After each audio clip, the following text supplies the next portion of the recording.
सालों साल पहले एक बुढ़िया माई सूर्यदेव की भक्ति में पूरी तरह लीन थी।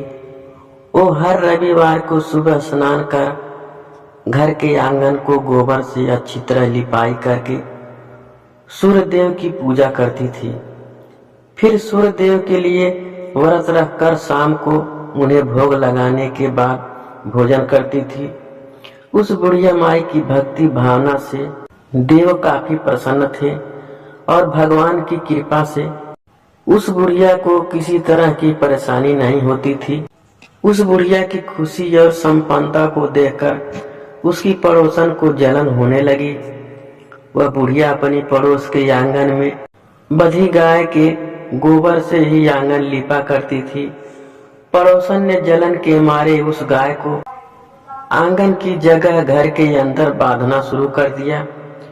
जब अगले रविवार को सुबह बुढ़िया को सूर्यदेव की पूजा करने के लिए घर गाय का गोबर नहीं मिला, जिस कारण वे सूर्यदेव की पूजा नहीं कर पाई। रात में सूर्यदेव उस बुढ़िया को सपने में आए और उससे पूजा न करने और भोग न लगाने का कारण पूछा। जवाब में बुढ़िया ने बताया, घर के आंगन को लीपने के लिए गोबर नहीं था, इसीलिए पूजा नहीं कर पाई और पूजा नहीं की तो भोग भी नहीं लगाया।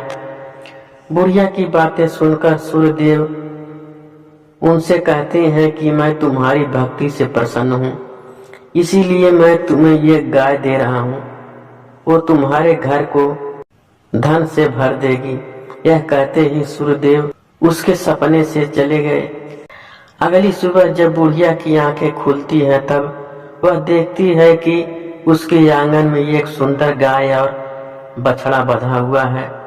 यह सब देखकर वह हैरान हो गई। उसे सपने में कोई बात याद नहीं थी। इसने सूर्यदेव की कृपा समझा और गाय को चारा देने लगी। बुढ़िया के आंगन में सुंदर गाय और बछड़े को देखकर पड़ोसन की जलन बढ़ गई। कुछ देर बाद जब बुढ़िया घर के अंदर जाती है तो गाय सोने का गोबर करती है। यह देखकर पड़ोसन चौंक जाती है और उस गोबर को उठाकर अपने घर ले जाती है और अपने गाय के गोबर को उसके आंगन में रख देती है। यह सिलसिला कुछ दिनों तक चलता रहा और वो पड़ोसन धनवान हो गई। इधर बुढ़िया को किसी बात की खबर नहीं थी, क्योंकि वो सूर्यदेव की भक्ति में ही खोई रहती थी। उधर सूर्यदेव को उस महिला की हरकतों पर काफी गुस्सा आता है। उनके गुस्से के कारण धूप काफी बढ़ जाती है, जिस कारण बुढ़िया गाय और उसके बछड़े को घर के अंदर बांध देती है। उसी रात आंधी चलने लगती है, इसीलिए वह गाय और बछड़े को आंगन में नहीं निकालती। रात भर गाय घर के अंदर ही बंधी रही। सुबह जैसे ही बुढ़िया की नींद खुलती है तो वो सोने का गोबर देखकर हैरान हो जाती है। उस दिन के बाद से रोजाना वो गाय को घर के अंदर ही बांधने लगी। गाय के सोने के गोबर से बुढ़िया धनवान हो गई, जिसे देखकर पड़ोसन को और जलन होने लगी। पड़ोसन ने जलन के मारे सोने का गोबर देने वाली गाय के बारे में उस नगर के राजा को बता दिया। राजा को जैसे ही सोने का गोबर देने वाली गाय का पता चला तो उन्होंने तुरंत सैनिक को भेजकर उसे महल लाने के लिए कहा। जब सैनिक बुढ़िया के घर पहुंचते हैं तब वह सूर्यदेव को भोग लगाकर खुद भोजन करने के लिए निवाला उठाने ही वाली थी कि तभी सैनिक गाय और बछड़े की रस्सी खोलकर उन्हें अपने साथ ले जाते हैं।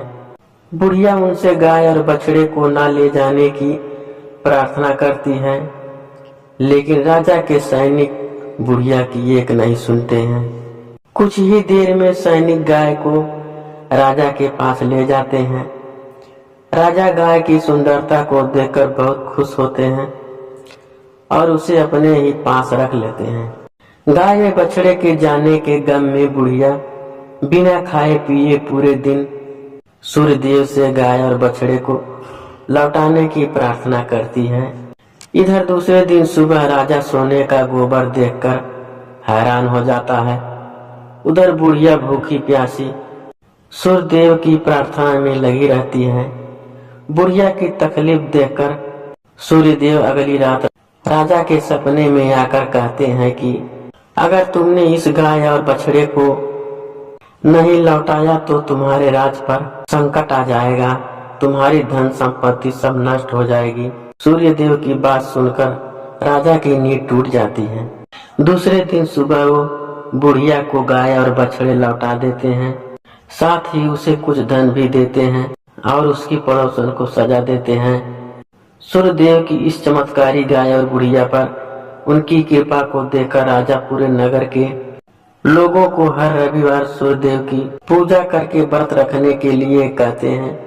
तभी से ही रविवार का व्रत का चलन शुरू हुआ और राजा के पूरे राज्य में खुशियां ही खुशियां छा गई।